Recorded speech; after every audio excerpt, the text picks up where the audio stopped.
बिस्मिल्लाहिर्रहमानिर्रहीम। शुरू करती हूँ अल्लाह के बाबरकत नाम से जो बड़ा मेहरबान और निहायत रहम करने वाला है। मेरी तरफ से अस्सलाम वालेकुम और वेलकम हो गया हमारे चैनल औराक पर। हम कससुल अंबिया की कड़ियाँ मिला रहे हैं और पहुँचे हैं हज़रत हूद अलैहिस्सलाम पर, जिनका ज़िक्र आज की इस वीडियो में करेंगे। हज़रत हूद अलैहिस्सलाम के बारे में कहा जाता है कि ये अरबी बोलते थे और अरबी ही थे। और अगर इनके शजर नसब के बारे में कहा जाए तो हज़रत नूह अलैहिस्सलाम, जिनको आदम सानी कहा जाता है, उन्हीं से इनका शजर नसब मिलता है। उनकी एक औलाद, उनके बेटे साम की नस्ल से थे। साम के एक बेटे थे इरम। इरम और साम को हज़रत हूद अलैहिस्सलाम का जद्दे अमजद कहा जाता है। और अगर शजर नसब पे और निगाह दौड़ाई जाए तो हज़रत हूद के वालिद का नाम था अब्दुल्ला। अब्दुल्ला के वालिद का नाम था रियाया, और फिर खुलद, और फिर उनके वालिद आद, और उनके वालिद अयूश, और उनके वालिद इरम। या अगर हम उल्टे आएँ तो यूँ कह सकते हैं कि साम के बेटे इरम, इरम के बेटे अयूश, अयूश के बेटे आद, आद के बेटे खुलद, खुलद के बेटे राया, राया के बेटे अब्दुल्ला, और फिर हज़रत हूद अलैहिस्सलाम। तो अगर हम देखें तो काफ़ी अरसा का टाइम लगता है हज़रत हूद अलैहिस्सलाम की पैदाइश में, हज़रत नूह के बाद इस शजर नसब से ये ज़ाहिर होता है। यानी हज़रत हूद अलैहिस्सलाम का ताल्लुक़ जो है वो साम की कौम से था। कौम आद और कौम इरम जो हैं वो इनके अजदाद हुए इस तरह से। और ये अहकाक नामी एक जगह पे रहते थे। ये अहकाक समंदर के किनारे की आबादी थी, और अहकाक अरबी में रेत के टीले को कहते हैं। और ये अम्मान और खिसुल मौत के दरमियान की कोई जगह बनती है, और शहूर के नाम से भी इस जगह को पुकारा जाता था। इसमें बहुत सारे नाम हमें मिले हैं कि जहाँ पे जो इस पे थे। बहरहाल यहाँ पे ये बात भी देखनी ज़रूरी है कि जो हज़रत इस्माईल अलैहिस्सलाम से पहले जितने भी कबाइल थे, उनको अरबुल बाइदा कहा जाता है। यानी वो मादूम अरब के कबल अज़ तारीख़ के कबाइल का एक ग्रोह था, क़दीम ग्रोह, जिनमें आद, समूद, तिस्म और जिद्दी, अमलाक और इसी तरह की जो बहुत सारी शाखें बनु समीमा की हैं और दीगर शामिल हैं। इनको एक तरह से इन लोगों की जो है वो सबकी नस्ल कशी हुई है, यानी अल्लाह की तरफ से अज़ाब नाज़िल हुआ है। अच्छा, दूसरी अरबिया कौम जो है वो कहलाती है अल आरबा। ये कदीम कौम है अरब की, अल आरबा। और इन पे ये कहा जाता है कि ये कौम भी जो है ये खालिस अरबियों की कौम है। और तीसरी कौम जो है वो अल अरब मुस्तारब है, जो कि मुख्तलिफ़ अरब, जैसे हज़रत इस्माईल अलैहिस्सलाम के बारे में जब हम पढ़ेंगे तो आप देखेंगे हज़रत इस्माईल अलैहिस्सलाम जो है वो अरबी नहीं थे, लेकिन वो इतनी फ़साहत से अरबी बोलते थे कि लोगों को ये शायबा होता था कि शायद ये अरबी है। तो थोड़ा बहुत हमने इनका ज़िक्र हज़रत इब्राहीम अलैहिस्सलाम के उसमें किया है कि वो किनानी थे, अरबी नहीं थे। इसी तरह से नबी अकरम सल्लल्लाहु अलैहि वसल्लम के बारे में भी कहा जाता है कि वो भी फ़साहत से अरबी बोलते थे। तो बहरहाल ये एक कौम है जो आती है, जिसके बारे में हमें जानना चाहिए। कौम आद एक कौम थी जो पुराने वक़्त में गुज़री है। मैं हज़रत हूद अलैहिस्सलाम का ज़िक्र करने से पहले चाहूँगी कि आपको कौम आद के बारे में थोड़ा तफ़सील से बताऊँ। कौम आद के बारे में जानने के लिए चलिए थोड़ा-सा फिर चलते हैं पीछे की तरफ, हज़रत नूह अलैहिस्सलाम की तरफ। जब हज़रत नूह अलैहिस्सलाम ने अपनी कश्ती को अलविदा किया और तूफ़ान नूह के बाद अपने 3 बेटों को दुनिया के मुख्तलिफ़ हिस्सों में भेज दिया, तो उनमें से एक साहबज़ादे उनके थे साम, जिनको उन्होंने जज़ीरा अरब में भेजा, और जज़ीरा अरब में इस तरह से सामी नस्ल की इब्तिदा हुई। साम की औलाद में एक बहुत ही ताकतवर किस्म के शख्स की पैदाइश हुई जो सरदार थे, जिनका नाम था आद। आद ने जुनूबी अरब के इलाकों में अपना घर बसाया, और जुनूबी अरब के में जो सहरा है जिसको अहकाफ़ के नाम से जाना जाता है। अहकाफ़ मैंने पहले भी बताया है, कहते हैं रेत के टीले को, उस बंजर ज़मीन पे उन्होंने अपनी आबादी को बढ़ाया और इस तरह आद के 13 कबीले वजूद में आए, जिन्होंने तकरीबन 1500 बरस तक आबाद रहे हैं। ये 13 कबीले जो कौम आद से थे, इनके बारे में ये कहा जाता है कि अल्लाह ताला ने इनको इतनी ताकत और इतनी अच्छी सेहत दी थी कि जो आज तक किसी को भी नसीब नहीं हुई। कहा जाता है कि हज़रत आदम अलैहिस्सलाम के कद के बराबर इनके कद हुआ करते थे और ये लोग 1000 साल की उम्र पाते थे और इनकी ताकत का अंदाज़ा इस तरह से लगाया जा सकता है कि ये एक हाथ से दरख्त को जड़ों से उखाड़ के फेंक देते थे। इन लोगों ने इस इलाके में बहुत सी शहर और बस्तियां तामीर की। ये लोग खेमों में रहना पसंद करते थे। बुलंद व बाला सतून के खेमों का ज़िक्र कुरान पाक में भी आया है। इनकी जिस्मानी मज़बूती को अगर देखें तो इनको कभी कोई बीमारी नहीं आती थी। किसी किस्म की इनको बीमारी ने कभी नहीं घेरा। इनके दाँत कभी नहीं टूटते थे। इनको सिर्फ़ और सिर्फ़ मौत आती थी, अदरवाइज़ इनको कोई जिस्मानी परेशानी नहीं होती थी। और इस गैर मरवी किस्म की ताकत की बुनियाद पे उन्होंने अल्लाह ताला के हुक्म से उस सहरा को जिसमें वो आबाद हुए और जिसमें उनके 13 कबीले आबाद हुए, उन्होंने उस सहरा को बहुत ही ज़्यादा तरक्की दी। बड़े-बड़े शहर तामीर किए, चौड़ी सड़कें तामीर की, यहाँ तक कि वहाँ पे मौजूद टीले और पहाड़ों को काट के महल्लात बनाए और बड़े-बड़े महल बनाए। अगरचे रहना पसंद करते थे ख़ेमों के अंदर, जिनके बड़े-बड़े सुतून हुआ करते, जिनका ज़िक्र मैंने पहले भी बताया कि कुरान पाक में है और सूरह फ़जर में और सूरह आद में इनके ज़िक्र काफ़ी तफ़सील से, सूरह अल अहकाफ़ में इनका ज़िक्र है। लेकिन जो अहम बात है वो ये कि इन्होंने अपनी ताकत की बेस पे एक बहुत बड़ी खूबसूरत शहर को आबाद कर लिया, या ये कहें कि ये उस वक़्त की सुपर पावर थी, तो ये भी कोई बात गलत ना होगी। और ये बात भी हम पहले जान चुके हैं कि अल्लाह ताला ने शैतान को खुली छूट दे रखी है कि वो बनी नौ इंसान को राह रास्त पे आने से रोक सकता है। जब तूफ़ान नूह आया था, तो तूफ़ान नूह पे सिर्फ़ और सिर्फ़ तौहीद परस्त बचे थे और जब तौहीद परस्त हर तरफ फैल गए तो अज़मत और शान उनकी नसीब बन गया। इसी में कौम आद भी शामिल थी। जैसा पहले बताया, कौम आद के 13 कबीले थे और एक सुपर पावर बन गई, तो उस वक़्त शैतान ने उनके ज़हनों पे कब्ज़ा करा और उनको खिलाफ़े तौहीद कर दिया, यहाँ तक कि वो पहली कौम बन गई जो नूह के तूफ़ान के बाद बुत परस्ती में पड़ गई और उन्होंने बुत बना के उनकी पूजा करनी शुरू कर दी। उनके 3 बुत जो तारीख़ में आए हैं, उनके नाम हमूद, हब और समद कहा जाता है, जिनको उन्होंने पूजा के तौर पे इस्तेमाल करना शुरू कर दिया। यहाँ तक कि और ज़ाहिर है कि जब पूजा बुतों की हो तो बेराहरवी भी उसी तरह से आ जाती है, तो वो कौम हर किस्म की बेराहरवी में पड़ गई।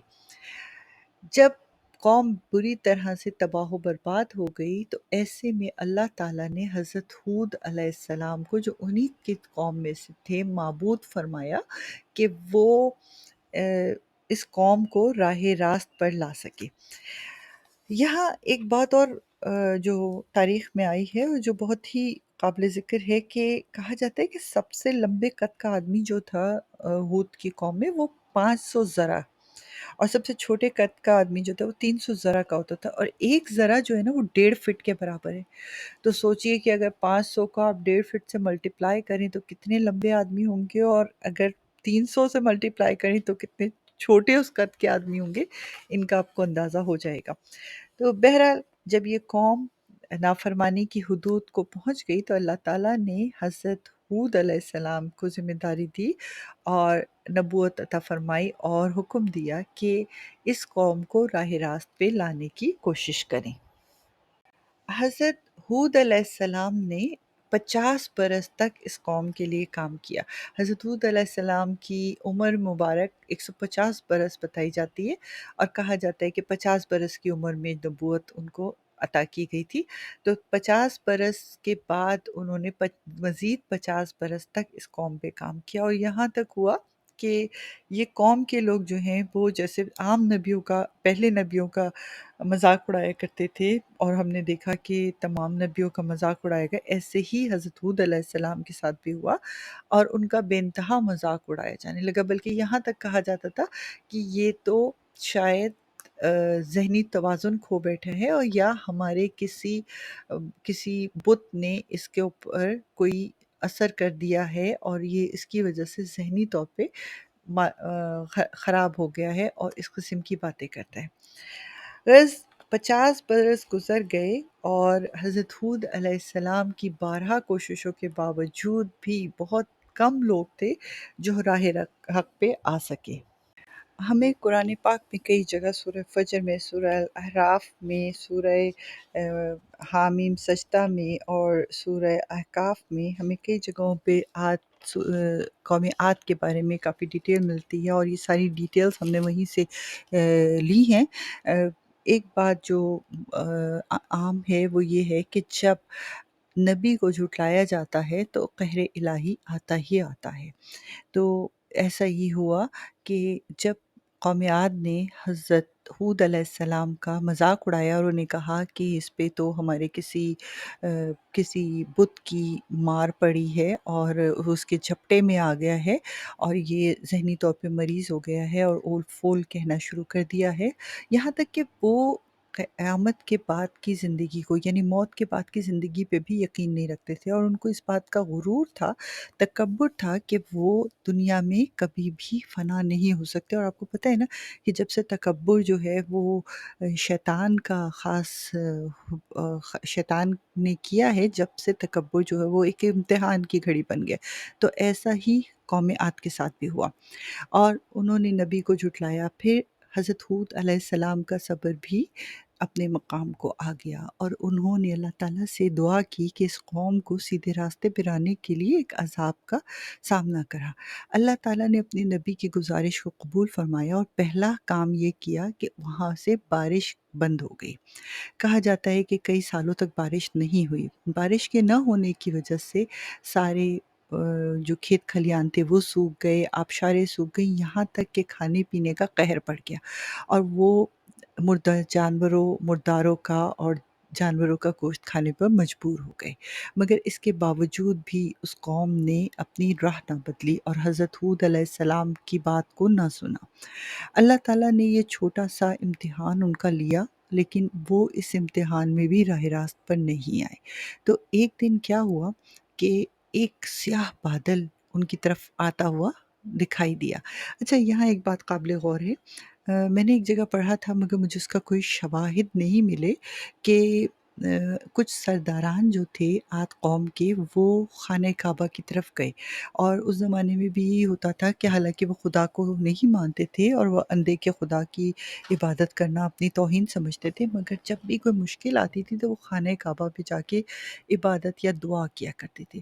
تو کہتے ہیں کہ کچھ سرداران وہاں گئے اور انہوں نے دعا کے لیے انہیں وہاں بھیجا گیا، جہاں وہ اس وقت جو وہاں کا سردار تھا اس کی میزبانی میں آ گئے اور رنگ رلیوں میں مصروف ہو گئے، اور 1 مہینے کے بعد جب ان کو ہوش آیا تو انہوں نے اللہ تعالیٰ سے دعا کی کہ ہمیں جو ہے وہ ہمیں ہماری خشک سالی کو ختم کر دیا جائے۔ تو اللہ تعالیٰ نے ان کو 3 بادل بھیجے، ایک سرخ رنگ کا تھا، ایک سفید اور ایک سیاہ رنگ کا تھا، جس میں سے انہوں نے سیاہ رنگ کے بادل کا انتخاب کیا، اور اللہ تعالیٰ نے اس میں ندائے آواز آئی کہ یہ بادل ان کے لیے بھیجا جائے گا۔ تو وہ بڑی خوشی خوشی واپس آئے، لیکن اس سارے واقعے کا کہیں ایسا ثبوت مجھے نہیں ملا کہ جس میں آپ سے کہہ سکوں کہ یہ فلانی جگہ پہ ملا ہے۔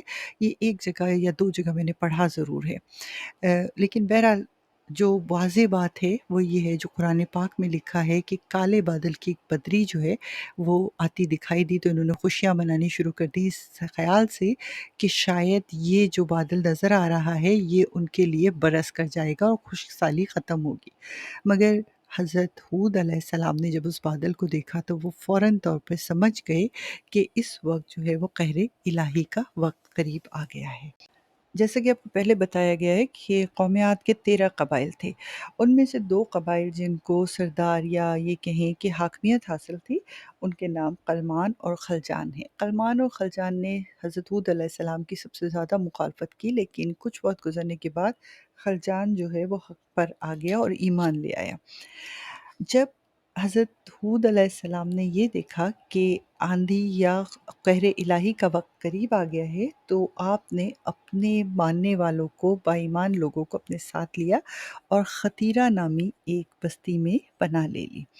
उसके बाद ये हुआ कि अल्लाह ताला की तरफ से वो बादल एक कहर इलाही बन के साबित हुए और एक तेज़ झक्कड़ तूफ़ान जिसने ज़मीन व आसमान को हिला दिया, बुलंद व बाला महल्लात को गिरा दिया जो कि कौम आद ने बनाए थे, और इतने कवी हैकल जो एक हाथ से दरख्त की जड़ें उखाड़ के फेंक देते थे, हवा में बिल्कुल एक कटे हुए पत्ते की तरह से लौट रहे थे और ज़मीन पे पटके जा रहे थे।